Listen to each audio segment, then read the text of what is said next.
شجرے پاکیزہ رکھو، شادیاں کرو، نکاح کرو۔ عرب میں دستور نہیں تھا نکاح کا، بنی ہاشم کہتے تھے ہمارے یہاں نکاح ہوتا ہے، سنت ابراہیمی پر ہم چل رہے ہیں اس لیے نکاح کرو۔ ادب کہاں سنتے ہیں؟ ناراض نہ ہو جائیے گا، وقت کہاں تھا؟ بارات لے جاؤ اور یہ کرو، اور یہاں تک کہ سرکار آئے اور مکے سے مدینے تک کہتے رہے شجرے پاک رکھو، پاک رکھو۔ انہوں نے اپنے شجرے کو پاک رکھنے کا طریقہ ہی نیا بنایا تھا۔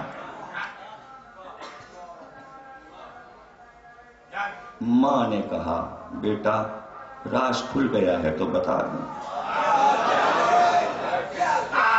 اس لیے کہ تخت کا وارث نہیں تھا، اور تیرا باپ جو تھا وہ وارث دے نہ سکا اس تخت کو، تو ایک غلام کا بیٹا۔ اب کیا واپس جاتا ان چاروں کے پاس یہ قصہ سناتا؟ خاموش بیٹھ گیا۔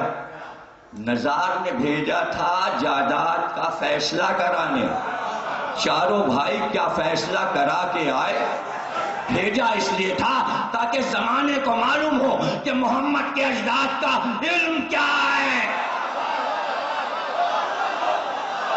جس خاندان میں نبوت آنے والی ہے وہ کیسے لوگ تھے اور ان کا علم کس بلندی پر تھا۔ یہ تھا اس میں راز، کیسی جائیداد اور کیسا بٹوارہ۔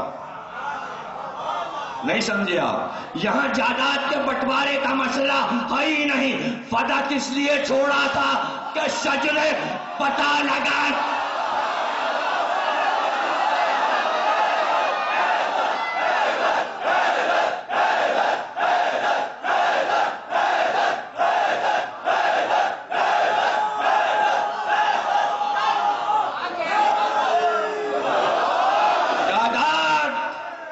جاگیر زمین یہاں مسئلہ نہیں، وہ اجداد پیغمبر ہوں یا خود پیغمبر ہوں یا ان کی اولاد، تو آج بھی مسئلہ نہیں ہے، آج بھی مسئلہ نہیں ہے۔ یہ بتائیے دنیا کی قومیں کس بات پہ لڑ رہی ہیں؟ ہر ملک میں جو لڑائیاں ہو رہی ہیں کس بات پہ؟ یہی تو معاملہ ہے نا، تم اترو ہم آئیں، تم جاؤ ہم آئیں، یہی تو جھگڑا ہے۔ اس پورے جھگڑے میں ورلڈ میں کون سی قوم ہے جو اپنا ملک نہیں بنانا چاہتی سوا شیعوں کے؟ ارے کچھ سنا، اگر چاہتے تو قوم اتنی مضبوط ہے کہ ہر ملک میں مطالبہ کرے آدھا ملک بانٹو۔ ارے پاکستان، قدر کر اس قوم کی۔ اور لوگ کاغذات رکھتے ہیں، دعویٰ ہو تو ثبوت رکھتے ہیں۔ میراث میں حکومت یہیں آ رہی ہے، اگر مقدمہ ہو تو فدق سے یہاں تک ثبوت دیتے جائیں، اور جب پاکستان تک پہنچے تو کورٹ میں کھڑے ہو کے کہیں شیعوں کا پیسہ، قائد اعظم شیعہ۔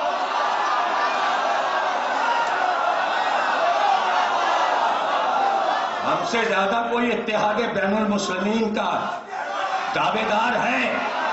کبھی دعویٰ کیا کہ تخت ہمیں دے دو؟ شیعت میں آنی چاہیے حکومت، حکومت تم کرو، لیکن ایک ہی مطالبہ رہا، تخت چاہیے نہ دولت، بس ہمیں حسین کی عزاداری کرنے دو۔ اس میں کسی حکومت کا کیا جاتا ہے؟ بہرحال بہت اچھی بات ہے کہ حکومت نے قدر کی ہے، سب نے مل کر، سیاسی پارٹیوں نے، حکومت نے، انتظامیہ نے، آرمی نے، پولیس نے اب کی انتظامات کیے ہیں۔ اللہ ان کے انتظامات کو مبارک کرے اور مضبوط انتظامات ہوں۔ اسی طرح ہر سال نہیں، پورے سال اس قوم کی حفاظت کریں۔ یہ قوم یونیک ہے، یہ قوم ہے تو اسلام ہے، یہ قوم ہے تو لا الہ ہے، یہ قوم ہے تو دین ہے، یہ قوم ہے تو پاکستان ہے، یہ نہیں تو پاکستان بھی نہیں۔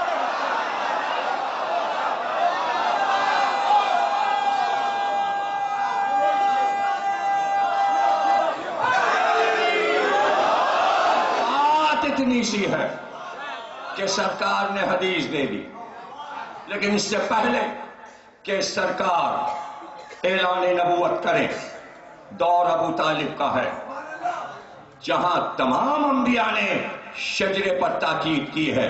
اب ابو طالب کی ذمہ داری ہے، اب ابو طالب کا اعلان آنا ہے۔ سب کا اعلان آ چکا انبیاء کا، سرکار سے پہلے سرکار اعلان کریں گے کہ شجر پاکیزہ رکھو، اس سے پہلے ابو طالب کو اعلان کرنا ہے، ذمہ داری ہے، وراثت میں اعلان آ رہا ہے۔ اور اب تو شجرے اس لیے پاکیزہ رکھو کہ محمد آنے والے ہیں، تو یہی تو ہم 1400 برس سے کہہ رہے ہیں، شجرے تو پاکیزہ رکھو، محمد آنے والا، تاکہ اس کے لشکر میں شریک تو ہو سکو، اس کے لشکر کے سپاہی بن سکو۔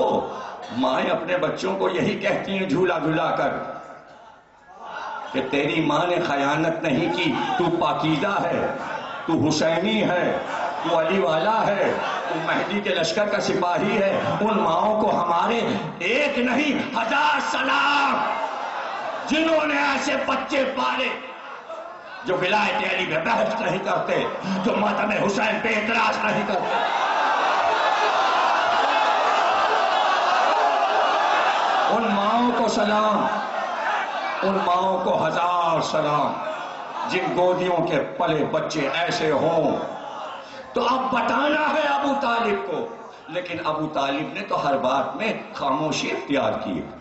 ان کے اشارے، اگر ہوئی تقریر کبھی اس موضوع پر تو بتاؤں گا، ابو طالب نے خطبے نہیں دیے، تقریریں نہیں کی، سڑک پہ آ کے جھگڑے نہیں کیے، فساد نہیں کیا، فتنہ برپا نہیں کیا، سارے فیصلے اشاروں میں کیے،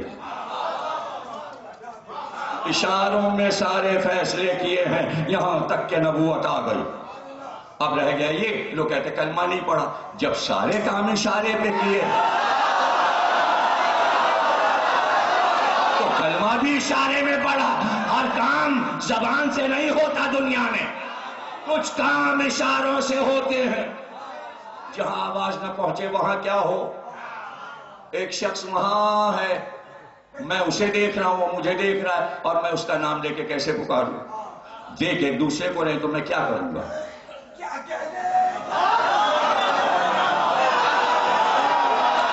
وہ بات تو سمجھ گیا، میں نے سمجھا لیا۔ تو ابو طالب جب دنیا سے جا رہے تھے، سرکار کو دیکھا، صحیح بخاری میں یہی ہے، محمد نے کہا چچا کلمہ پڑھیے، ابو طالب نے ہاتھ اٹھایا، کہا اللہ، پھر کہا الہ، پھر کہا الا اللہ۔ یہ تو لکھا ہے نا عبداللہ ابن عباس نے کہ ایسے اشارے کیے، پھر اس علم پہ بحث ہوئی کہ اشارے کا علم کیا ہے۔ لوگوں کے سمجھ میں نہ آیا، جب گونگوں کا چینل کھلا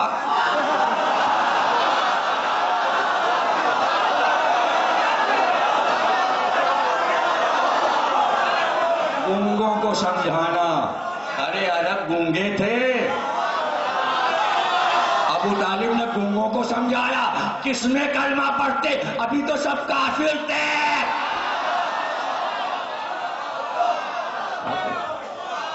اب انہوں نے فیصلہ کر لیا تھا، ان کا دور تھا، ابو جہل کا دور تھا، ابو سفیان کا دور تھا، انہوں نے شجرے کا انتظام کر لیا تھا، انہوں نے ایک سانپ، ایک اژدہا خانہ کعبہ میں لا کے رکھ لیا اور اس سے فیصلہ کراتے تھے۔ انسانی شجرے کا فیصلہ درندے سے کرواتے، خبر آئی فلاں گھر میں بچہ ہوا ہے، ابو جہل گرو سانپ لے کے چلتے